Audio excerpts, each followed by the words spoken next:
Your mind is key to success. Learn best mind hacks secretly used by some of the top billionaires, like Jeff Bezos, Bill Gates, Mark Zuckerberg, Bernard Arnault, and some of the famous celebrities. Click the link in description to learn best mind hacks to get rich and to be successful in your life. Take action now. So, let's start the video. Self-preparation. Be ready for tomorrow by doing all that you can today, setting your goals. Set a goal that will make you stretch for what it will make of you to achieve it. What a brand new reason for setting goals. What an all-encompassing challenge to have a better vision of the future, to see what it will make of you to achieve it. And here's why. The greatest value in life is not what you get. The greatest value in life is what you become. The major question to ask on the job is not, what am I getting here? The major question to ask is, what am I becoming here? It's not what you get that makes you valuable. It's what you become that makes you valuable. Set the kind of goals that will make something of you to achieve them. So there you have the two components of positive self-direction. Number one, self-knowledge. Knowing who you are and what you want to do with your life. And number two, self-preparation. Getting ready for the opportunities before they come your way. You need both aspects for positive self-direction. Figuring out who you are and what you want. And being prepared for the day you reach your goals. Being ready. Being worthy. Becoming the person you need to be in pursuit of what you want. What good is an opportunity if you're not prepared to take advantage of it? It's no good. Won't do a thing for you. Be prepared. Now here's what's called the self-knowledge acid test. Quickly, without thinking too much about it, quickly list your three most important long-term work-related goals. Is it a client you've been trying to sign for several months? Is it a major sale you've been trying to make? Is it a promotion? Is it a partnership in the firm?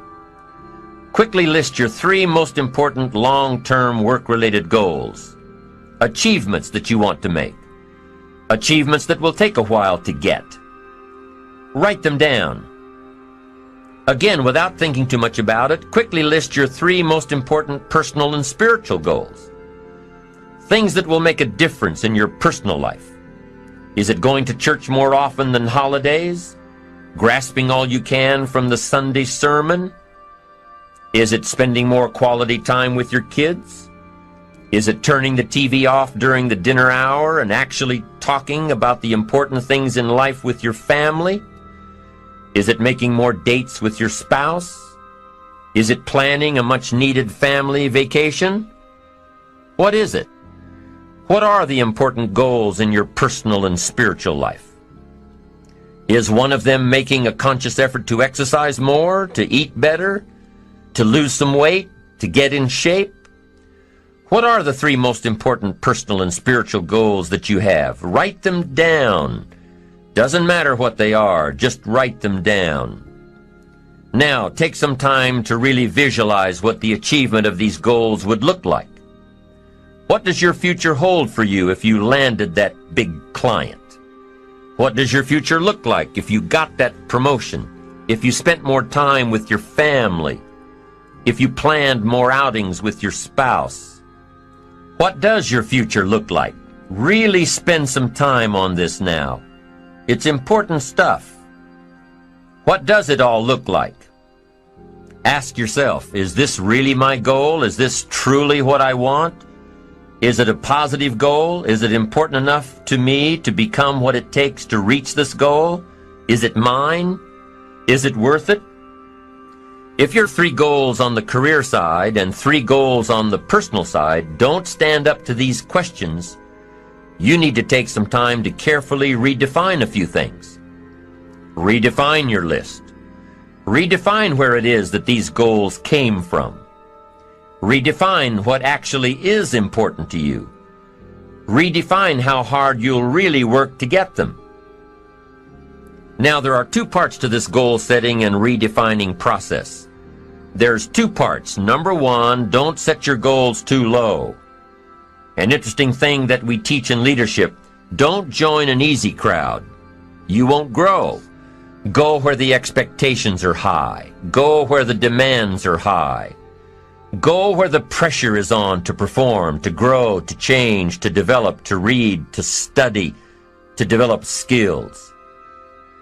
Now here's the second part on setting goals. Number one is don't set your goals too low.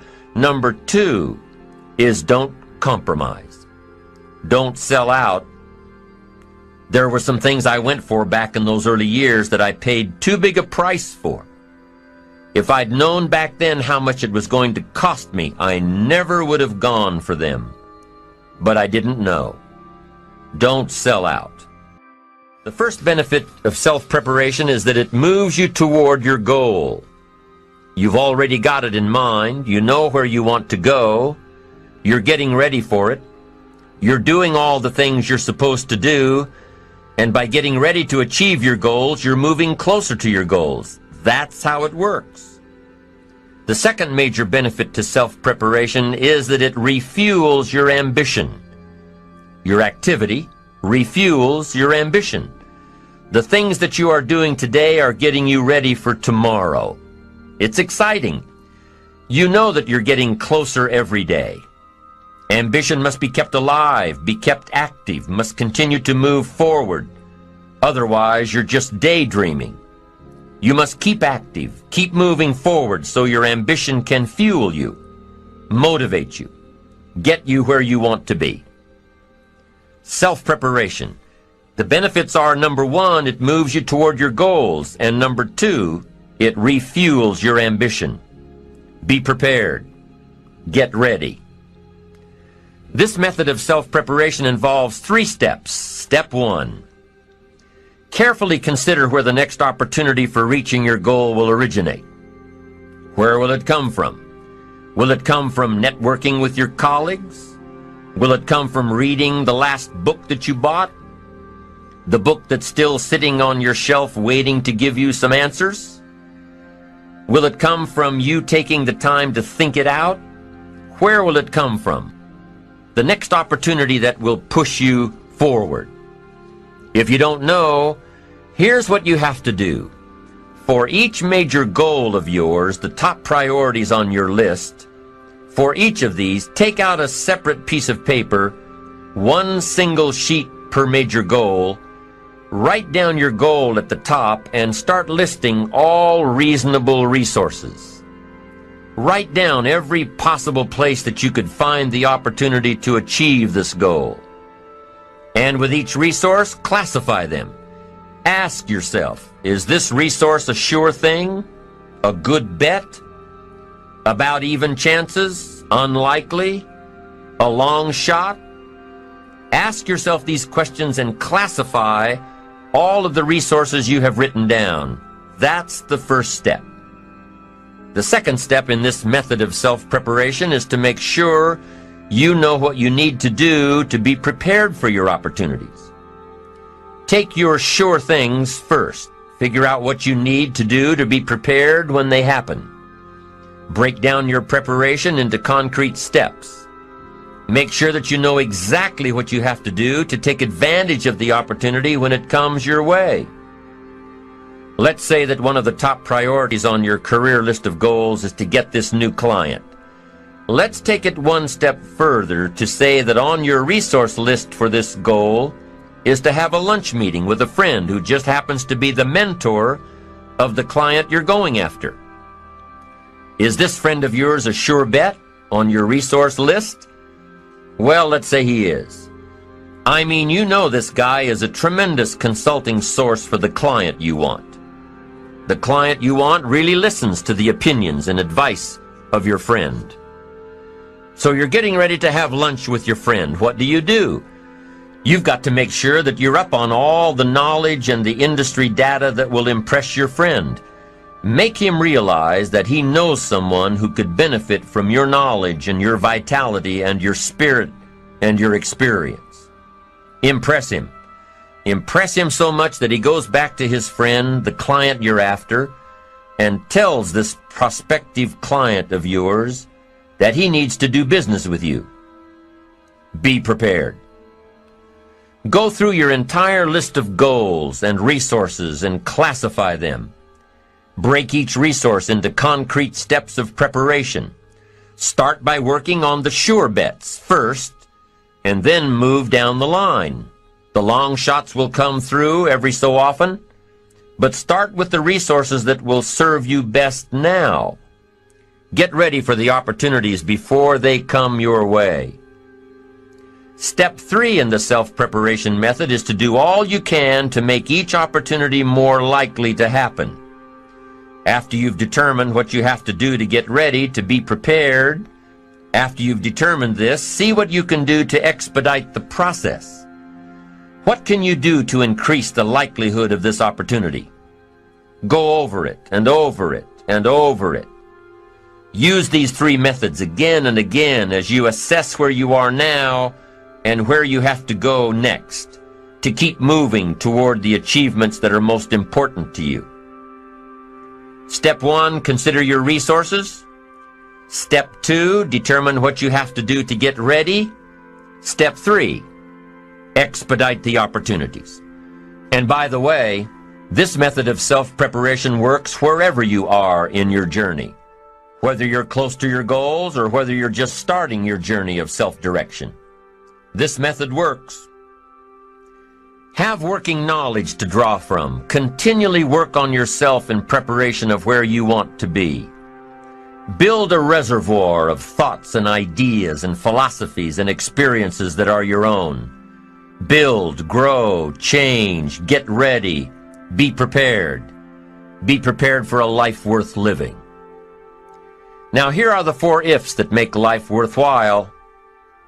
Number 1, life is worthwhile if you learn. Nothing worse than being stupid.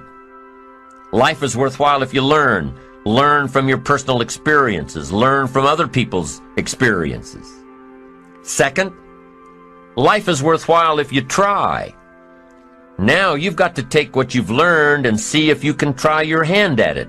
Someone says, well, you can't try, you have to do. No, you have to try. I put the bar up 2 feet and asked the kids who can jump 2 feet. I can, some say. I can't, some say. I don't know, some say. How are you going to know? You don't. You've just got to try. Just back off and run at it. How are you going to know if you don't try? Now, what if you knock the bar down? Does that mean you can't jump 2 feet? No. You have to what? Try it again. Of course, you have to try. Try it another way, but try. Try your hand at it. When the record book on you is finished, let it show your wins and your losses, but don't let the record book show that you didn't try. Next, life is worthwhile if you stay. You've got to learn to stay. Now, you don't have to stay forever. Just stay till you see it through. A guy builds a foundation and then he wanders off somewhere and builds another foundation. He's got these foundations scattered all across the country. I mean, no walls, no roofs, just a bunch of foundations. Not a good reputation. Stay. You don't have to stay forever. Just stay to finish something. Don't fall into the trap of less than refined sophistication. Stay till it's over. The 4th if that makes life worthwhile: 1 is if you learn, 2 is if you try, 3 is if you stay, and 4th if that makes life worthwhile is if you care. Caring is a unique human experience that is so vital and so powerful and so all-encompassing and so far-reaching. If you care at all, you'll get some results. If you care enough, you can get magnificent results.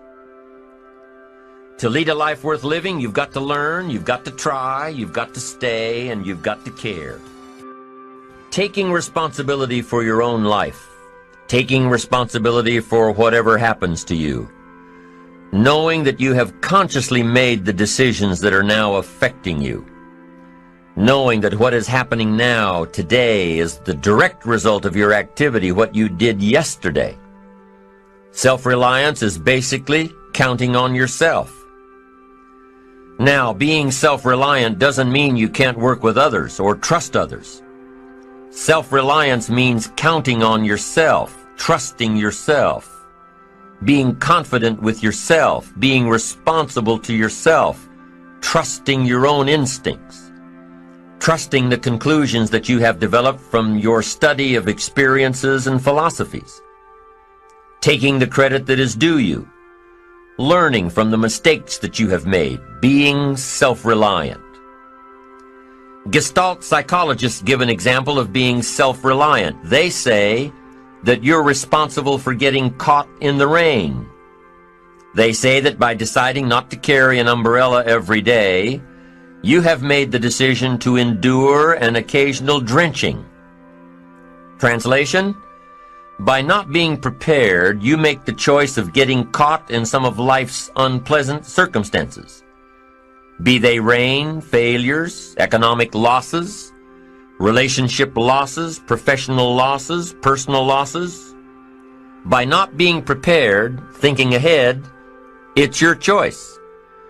Now here's the other side of it. By being prepared, you increase your chances of success. You increase the likelihood. By being prepared, you increase your chances of success, of seizing opportunities when they come your way, of being ready within yourself to take advantage of once-in-a-lifetime situations. Some people tend to blame others for their mistakes, blame others for their failures. Somebody says, it's not my fault the report isn't done, so-and-so didn't do their part. Of course it's your fault. It's your report too. It's your responsibility to see that everyone you delegated work to does their part.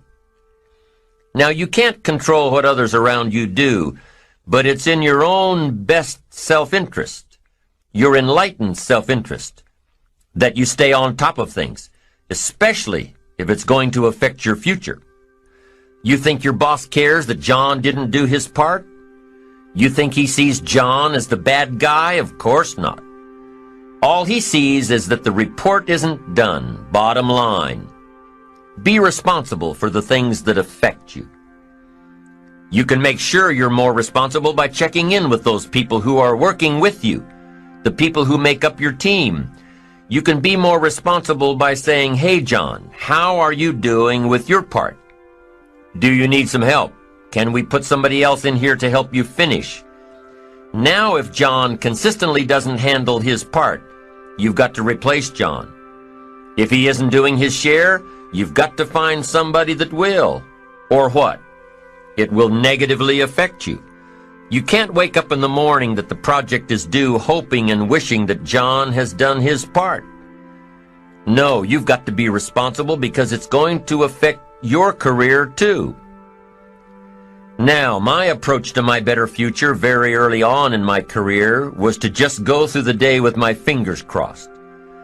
And I used to say something like, I sure hope things will change for the better. Then here's what I found out. They're not going to change. Somebody says, well then, how will my life ever change? Answer, when you change. When you change, when you get better, it'll get better. If you change, it'll all change. Don't put it on someone else. Hope that someone else will change it for you. Take responsibility for yourself. Take personal responsibility. You can't change the circumstances or the seasons or the wind, but you can change your reading habits. You can change whether or not you go for the skills, burn the midnight oil, turn yourself around, multiply your value by 2, 3, 5, 10. That you've got charge of. That you have control of. You don't have control of the constellations, but you've got control over whether or not you go to night school, take adult classes, learn some new skills. You have control over that. And if you don't, that's your fault. You've got to take personal responsibility.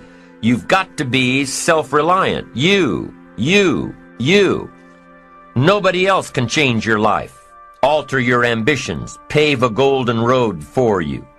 But you can. It's up to you. Be responsible for yourself.